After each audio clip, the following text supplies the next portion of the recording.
ভাই, অহংকার করো না। আজ হোক বা আগামীকাল এই মাটির দেহটা মাটিতেই মিশে যাবে।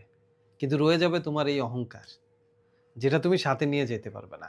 তুমি যখন থাকবে না তখন মানুষ তোমার এই কর্ম নিয়ে কথা বলবে, নিজেদের সাথে আলোচনা করবে। কিন্তু তখন তোমার কোনো ভালো গুণ পাবে না। সব পচা, পচা গুণ যা তুমি অহংকারের বশবর্তী হয়ে রেখে গেছো, সেই জিনিসগুলো নিয়েই কিন্তু মানুষ চিন্তা করবে, ভাবনা করবে যে মানুষটা আসলে কি করে গেছে। মানুষের জন্য তো ভালো কিছু করেই নাই।